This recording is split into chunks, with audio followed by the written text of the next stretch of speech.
Welcome back. You're watching Creating Cooperative Kids, and I'm your host, Bill Corbett.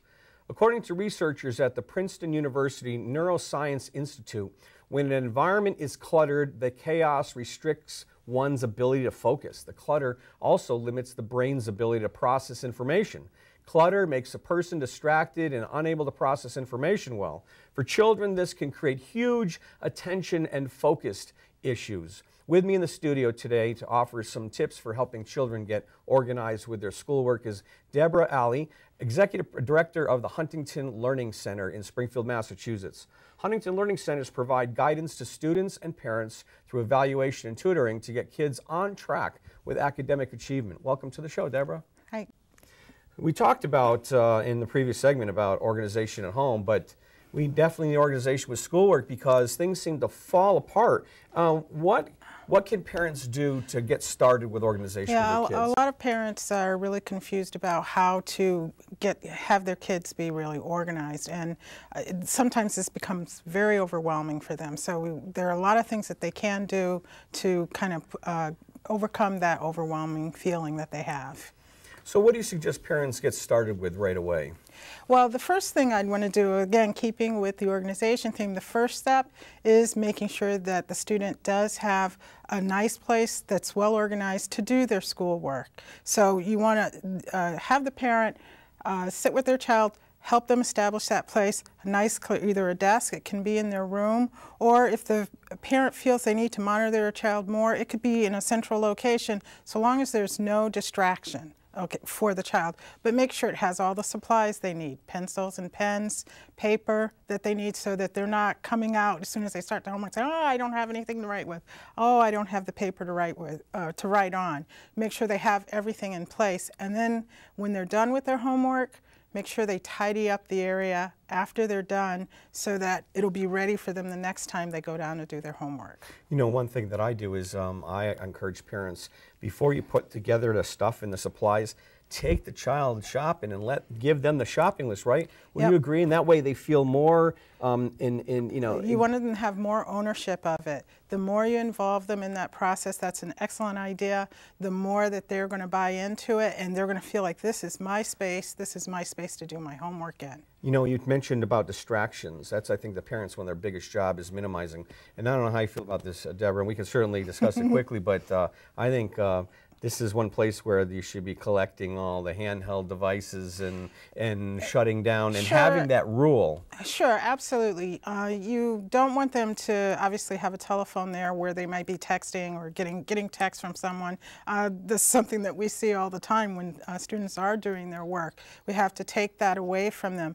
But sometimes they do need the internet to do some of their homework, and that can be a separate place. Even though they have the place where they're doing their handwritten homework, you can have that central location where your computer is, so that you again are monitoring and making sure they are only using it for the schoolwork that they need to use it for, and they kind of block that time off. This is my written homework time, and this is the time I need to spend on the internet or on the computer. Good, good. What about routine? You talk about the importance of the routine. Yeah, so you want to talk to them about establishing when should I do my homework. A lot of kids have a lot of extracurricular activities, like maybe they play a sport or they're in the drama club. So these are happening at different times of the day throughout the week. So you want to sit down with your child and have them, again, buying into it, say, let's make a schedule. Maybe they're free at 5 o'clock every day. Maybe that is the time to do the homework, and establish a certain amount of time. For younger kids, I'd say a full hour, because even if the homework only takes half an hour, let's use that other half an hour to study, maybe for a test or a project that I have to do. But they're always using that full hour doing more than just homework.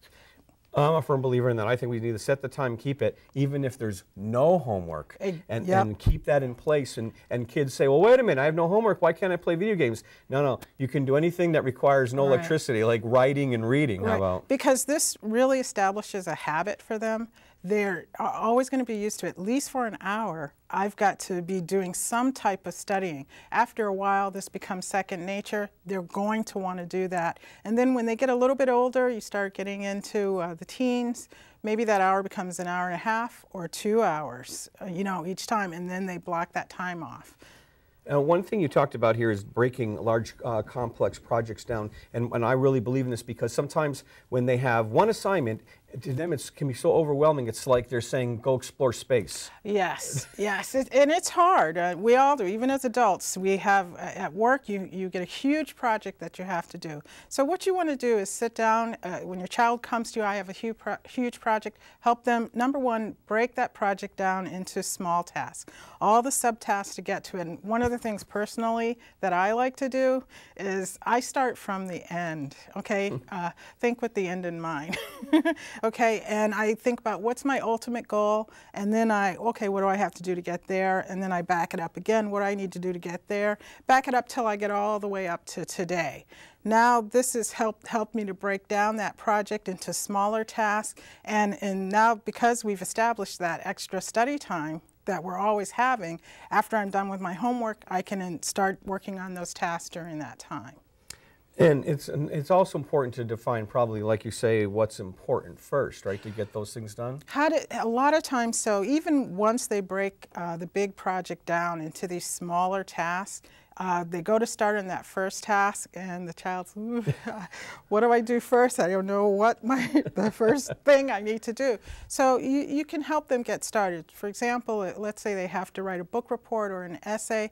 Okay, let's start brainstorming the different topics that you need to talk about. Or if it's a science project, all the different pieces. Let's first lay those all out. Or if I have to write a story, let's write the first couple of lines. But what you want to do is kind of define, what do I need to do? And then after you've done that piece, think about what you want to do the next time that you're going to do that in your next study session. And I think that's so important for us to lay out visually what they have to do next, because they live in the moment, especially younger children. They live in the moment, and that's all they look at. But when we lay out things, their schedule, it's more realistic for them. They know, okay, this is coming up. And you mentioned before that overwhelming feeling immediately goes away. I'm just focusing on this one task that I need to get done in this time period right now. And then, okay, tomorrow I can go on to my next task. And then you talk about practicing, getting them the chance to practice using a calendar. But what I like even better is the last one. If necessary, you might have to let your student fail, right? Yes, absolutely. So the calendar part is very helpful, again, getting back to that schedule. So if they, you're scheduling when I'm going to do my study time, when I'm going to do my homework, get them used to putting that in the calendar every day, just like you would for yourself. When you have appointments at work or you have a project that gets done, you put those deadlines in on your calendar. Teach them how to do that. This is something they'll take with them into the future. And so you want to try to pick the smaller things that you want to let them fail at. But every now and then, if you're working with them and they're still not getting organized, let them fail. Let them see what happens when I fail, and let them take ownership of that. Yeah, it's so important. And you've laid out a whole bunch of steps, and we hope the viewers at home will grasp this. And really, the sequence, the order, helping them break things out is so important. Thank you so much for being here with us today. My pleasure. Parents need a lot of help, especially when it comes with homework and schoolwork. I hope you took lots of notes during this segment, because our children need our help and guidance in succeeding in school, not punishment and scolding. Now, some of what we learned will help our children go a long way in their education, but now it's time to answer one of the many questions I receive from viewers. Today's question comes from a parent with a child who is pleading for an iPhone. Stay with me through the break to find out how to handle this annoying behavior. We'll be right back.